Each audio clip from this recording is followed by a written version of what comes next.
Right, welcome back.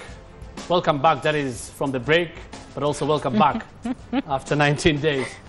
Right, and of course, talk to us on 22422, text us, or on Twitter using the hashtag CitizenTVIsBack. Anki Guta has been talking about the guests here on Opinion Court. She'll reveal them now again to you shortly. It's about KCSE results 2014, plus more in the education sector. But first, we want to go into some quick analysis of the results of 2014. Number of candidates we had was 483,000. Male candidates were 259,000. 223,000 candidates were female, a difference of about 35,000 there. Performance by gender, the number of A's we had for male candidates was 2,133, the graph going a bit longer there. Female A's were 940. That's a big disparity there. All in all the male candidates who got C plus and above were 88,299. Female candidates who got C plus and above 61,418. Over 20,000, that's the difference there. Subject performance by gender. We saw, after the 2014 results, English, performance of English, the mean grade was actually very close. Female just, the female candidates slightly being higher than male. Kiswahili, again, female candidates dominating there. Mathematics, that's the difference there. 30.13 male mean grade, 24.51 male dominating there. Biology, again, male candidates dominating in biology. Chemistry, again, male candidates dominating in biology. The same thing with history. CRE, so only CRE, English and Kiswahili is where female candidates did well than their male counterparts. Decline generally in subject performance. Mathematics, there was a decline in performance there. Physics, home science, art and design, and woodwork. And now let's look at the examination irregularities. The number of candidates we had with irregularities in 2014 was 2,975. In 2013, the number was higher, 3,812. So there was the difference about 900 or something, 800. But here's the interesting thing. While the numbers individually are less this year, the number of centers where we had irregularities are more than last year. So the numbers individually may be reducing, but it's now spreading in terms of centers. 8,000 in 2014 and 7,000 in 2013. And then we have some of the best performing schools: Moi High School, Kabarak, Kapsabet Boys there, 11.125 mean grade, Maseno, Alliance High School, Nairobi Schools, and Asumbi Girls School. Of course, there's more. You can find that, you can get more, of course, at the Ministry of Education website. For now, for this to be dissected more, plus more in the education sector, we cross to Ann Kiguta with a panel. All right, thanks Hussein for that detailed analysis. Let me reintroduce my panel to you. To my immediate right, the Secretary General of the Kenya National Union of Teachers, Wilson Sosion. In the middle, our resident analyst, Edward Kisiangani, and across from me, the Permanent Secretary in the Ministry of Education, Dr. Belio Kipsang. You are all very welcome to the program. P.S., let me start with you, because one thing is for sure, there was a marked improvement. I think 30.8% got the minimum C grade that is needed for one to transition to university. To what do you owe that? Once again? Yes, we had more children pass their exams in the Kenya Certificate of Secondary Education. What do you owe that passing to? One is that over time, the systems have been improving. Inside that, there have been improvement generally in the availability of infrastructure. There have been improvement generally in availability of teaching materials. With the coming in of the funding of secondary education through the free day secondary education, is that schools now are able to get in more books. They are able to get in more materials that they require. And our teachers are able to put in more. They seem to be getting a motivation of getting good results. So that it is out of the outcome of their work that puts in energy for them to work even better. But generally, we can say that the systems have been able to improve. We are saying that we are able to put in more facilities in terms of follow-up, in terms of making sure that our children put in more time in their classrooms. So to me, I think it is the totality of the system that is improving. And for the children who did not get the requisite grade to move on to university, they are of course expected to move on to technical institutions. But traditionally, we haven't seen a lot of government emphasis on the quality of learning in these institutions and equipping them. What hope can you give those who are expecting now to go to technical institutions, which are one, limited, and two, are seen to be poorly funded? One is that I can tell you one thing, is that our biggest focus in this government is on the middle level human capital. Because if we must drive this economy to the next level, this level of human capital is very critical. And that's why, like, if we look at this year, the government is investing heavily in TVET. And one of the things that we have done this year is that we have established TVET Authority, an authority that will be a regulator within the TVET subsector. And more resources is being put in this area in terms of putting up new institutions. This year we are putting up 60 new TTIs. We are equipping 48 TTIs with equipment. We are putting in around 50 million shillings per TTI to bring in equipment. This year we have increased recruitment of teachers and tutors who will go towards that particular subsector. Because as government and as an economy, we are saying that if we must be able to grow this country, then we must be able to train more of the human capital at that particular level. Right. We are told ratios, like a ratio of engineers to technicians, is that for every one engineer, you require around 16 technicians. So if we must grow this country, then that is where we need to put in more of our energies. Right. And more of our focus, so that we are able to create this critical mass of human capital in this category of training. Yeah, and I certainly hope to see that. So, let me come to you. We saw more girls, I think 3% more girls sitting the KCSEs this year compared to last year. Yet, from what Hussein has showed us on the magic wall, they are not performing as well in school. Why do you think that still is in 2014, 2015? Yeah, 2015, according to the global framework and EFA goals, we anticipated that by the year 2015, we should have achieved gender parity. Is goal number 5. And it's still unfortunate. Facts, the figures don't lie. It still indicates that girls are not doing as well as boys. And it's still a big issue. It has to do with attitude. It has to do with community motivation. And I think there's still a lot that needs to be done. But whose attitude are you referring to? The girls? Yeah, community attitude. And of course, we still have to change the mindset of girls and encourage them to do more in the sciences and mathematics. But looking even at the figures at the moment, I think there is tremendous improvement. But then we still need to do more.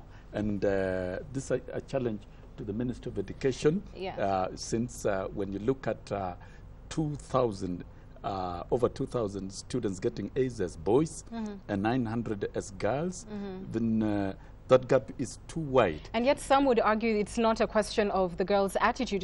It's really the position of the female, even in families where they're expected, to do other chores that are disproportionate to what boys have to do. And yet many other girls are also forced to drop out of school for various reasons. When you do the analysis of Kenya, we still have communities where female genital mutilation is at 80%. This is a reality of the fact. And looking at the analysis that was given the other day, enrollment even in KCSE, you'll get 70% boys and 30% girls. That is still a big issue, especially within the pastoral communities, whereas other areas have other regions have done fairly well. This is it tells us that as a country, as we move towards 2015, we have not really actually achieved gender parity within the education system. And that is, we still need to do a lot beyond 2015 as we look at the next phase of sustainable development. And I'm glad you mentioned on that, because we'll get back to MDGs and where we are, even in regards to MDG 2, I beg your pardon on that. But my point was that it's not just the attitude of girls, perhaps, that is limiting their performance in schools. Prof, let me come to you. There are two counties that stood out for me, Taita Taveta and Nyandarua, where one did not have any cheating recorded at least, and they also recorded higher numbers of girls in school as opposed to boys. Which county stood out for you in terms of performance? I think there are quite some counties, it's just not one. But you can find places which has a concentration of good schools like Kiambu, Nyeri. You still find those schools, good schools in the sense that they are slightly better equipped. You find good passes. So those counties also stood out as very good. But when it comes to the question of Taita Taveta and others, let me tell you, Anne, and it goes to answer what the PS has said. The politics of calculating this mean that you are seeing on the screen. You know, what you are seeing on the screen is basically a political statement. It does not have any relationship with the professional part of the story. Anybody who has trained as a teacher will tell you that if you are calculating what you call the normal distribution curve, you put all the kids who scored probably 40 marks in maths, you put together and calculate the mean, you will still get, if the mean is 30 then you will get that even children who get 40 will get an A. So the politics of saying that people passed very well this year is not correct, because you cannot use these figures to determine the quality of the passes. In fact, if you watch out, if the public is supplied with correct information about how the examination council reaches this, you might find that even in terms of quality performance in this year, maybe the kids passed very badly. And so these are teachers, they know what I'm talking about. So what you are seeing here is half the story. So I will not celebrate that, in fact, the students passed very well this year, but it could be a political cover-up just to show that, you know, they have passed well. Then you get to Taita Taveta, and then you say Taita Taveta has done very well this. You distribute pain across, and the point that I'm raising is this: maybe the people who are inspecting, trying to look for cheating, the inspectors didn't go to Taita Taveta. So, because initially they had set up to make sure that Taita Taveta is now mentioned, and then you can say these are forgotten places. So, since the results were announced, what you are hearing is politics. You are not hearing the professional part. Nobody has ever bothered to tell the parents of this country that this is the formula we use to reach this. Any teacher who has marked exams will tell you, Anne, in December you mark exams and you are told to go back to school.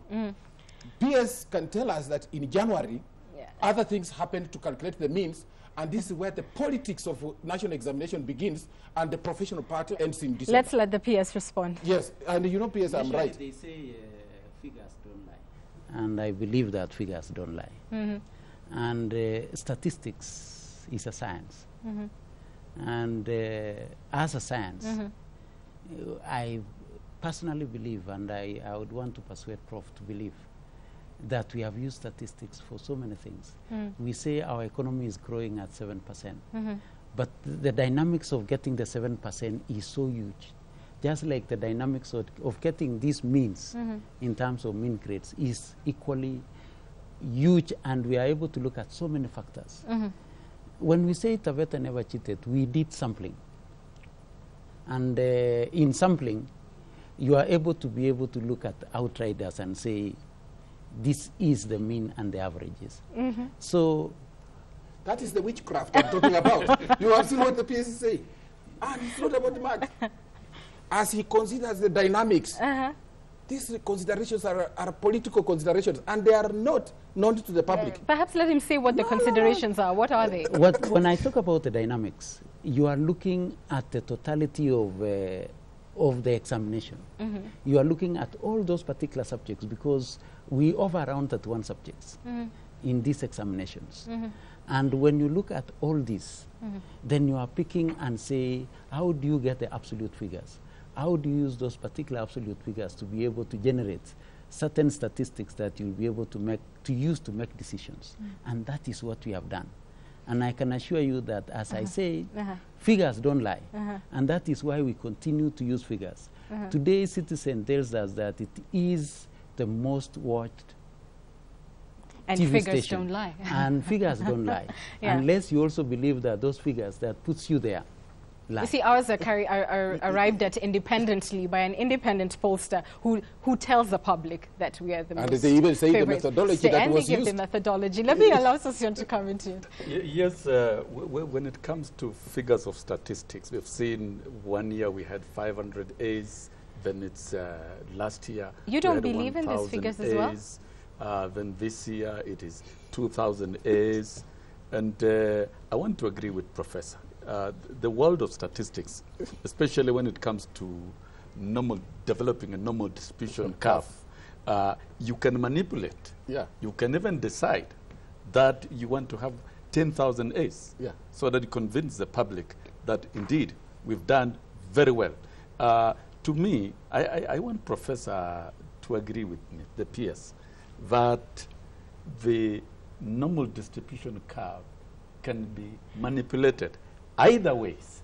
And so we may not scientifically rely on these statistics. And when we talk about the overall quality, we may need other parameters so that we can assess. Fair enough. I don't want to delve into the statistics part of it too much, but there has, of course, been the question as to, you know, are our examinations credible? I want to move forward from that and go to the question of dropouts. It remained very high, 7.85%. And what was interesting to me is that the Cabinet Secretary cited child labor as one of the key reasons as why our children are dropping out of school. What are your thoughts on that as a teacher? I think that was a white lie by the Cabinet Secretary. First of all, the global figure of enrollment in Form 1 are basically those who were invited to join Form 1. How many did not report? Those who did not report completely could have compounded to close to 7%.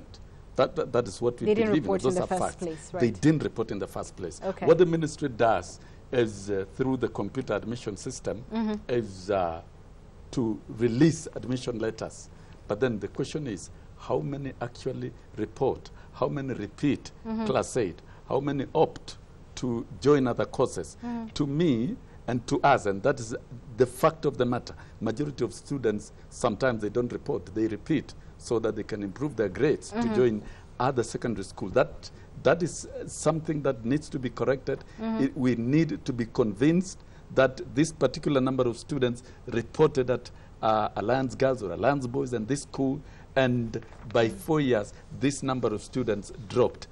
That was a lie to the country. It requires some serious verification. The fact is, those are students who did not report to Form 1. And assuming that, as Secretary General is saying, assuming that there are people who actually were in school and still doing what you call child labor, I think it is not important for the public, for the CS to tell us that there were people who were doing child labor, and that's why they dropped out or they didn't do well. What he should be telling us, what the ministry can do about that, because what pushes kids to engage in child labor? Does the Ministry of Education and the PS is here have a program where they can get girls and boys who cannot afford school fees, their parents are very poor, and make sure that kids don't drop out? They will tell you a lot of stories about what they do in front of cameras. But when you go to the villages and find out the level of poverty, which most people have not addressed, including the CS, that is really what should be done. One thing that we need to be real is that, yes, there could be a few children who may not join the school, but for real, there are wastages. And one of the reasons as government why we are trying to increase the level of capitation to our schools is exactly that, so that we are able to retain more of these particular children in school.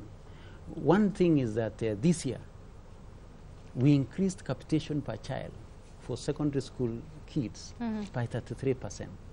And one of the reasons we are doing that is so that we can increase retention. Because we know, as Prof says, is that one of the reasons why children will drop is the socio-economic background. Yeah.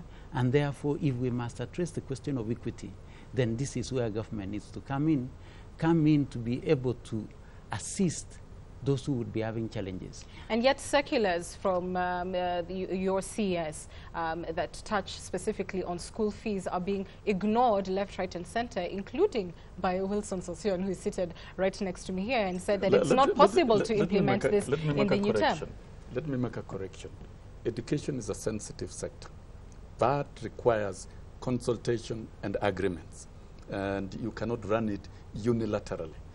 Students, the principal secretary has talked about capitation, and he's not talking about bursaries. The Ministry of Education of late is quiet for the last 2 years about bursaries that should focus on the very poor, the vulnerable, who must be assisted.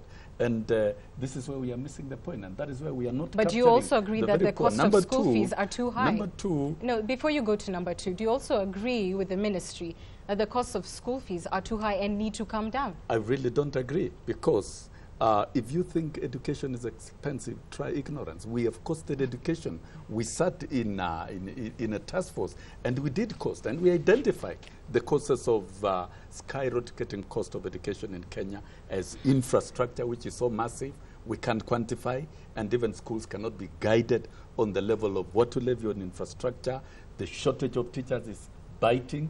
37% of the teaching force in all secondary schools are hired under the Board of Management without a vote, and we agreed, and there are recommendations in Chapter 2 and 3 that those must be fixed. And once they are fixed, they are recommendations, then we can scale down the fees. The truth is, the cost of education is realistic as it is, and as generated by the different schools, and is voted against the specific services to the students. The truth is, we must agree who pays, who bears the cost. Yeah. Is it the government?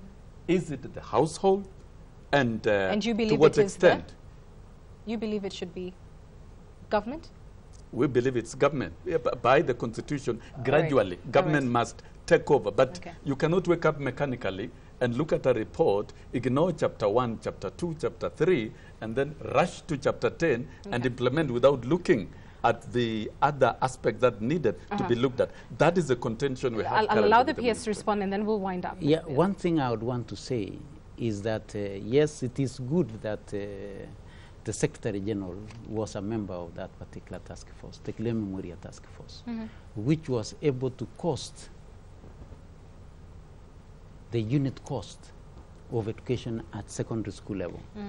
And when they costed the unit cost of secondary education at secondary school level, it was placed at 38,000 shillings. It was placed at 38,000 shillings, taking into cognizance what you are saying, the question of redistribution of teachers, the question of employing teachers, and looking into the question of infrastructure.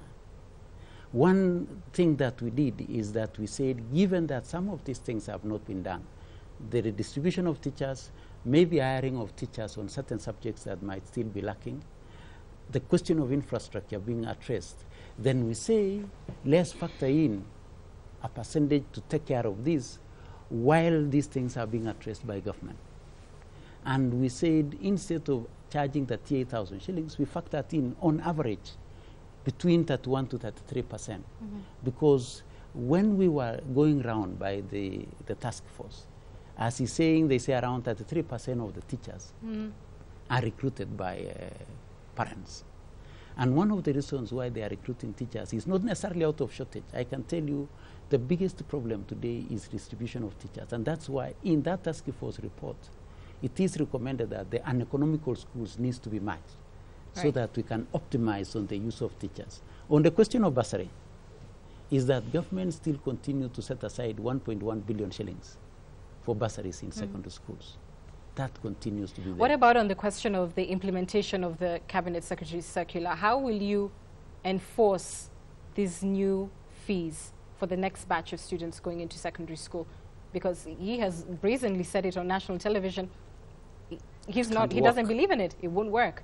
And yet there's a circular out of your ministry that is being blatantly ignored, that has brought rise to, you know, some claims that perhaps the entire team needs to go home. You've not been able to stamp your authority. By the way, there is no circular. At the moment, there is no circular. Let's allow him to There's a press respond. statement. And there is a circular, I can confirm that we have developed a circular. Personally, I've signed that particular circular, and it's going to schools. So one is that this circular must be respected and it will be enforced. One is that for a very long time, as it is mentioned, we have not been able to put a sign of legality to this. One, this time round, we are going to cassette these particular guidelines so that it gets a backing of law. All right. Two is that together with the Teacher Service Commission, who is the employer, we are saying that public officers who are head teachers must be able to comply with the law. Okay. And those who will not comply with the law, for sure, We'll face some action. Face some action as provided for by the law. Unfortunately, we are out of time. Gentlemen, thank you so much for your views. Certainly, we will continue to watch developments in the education sector.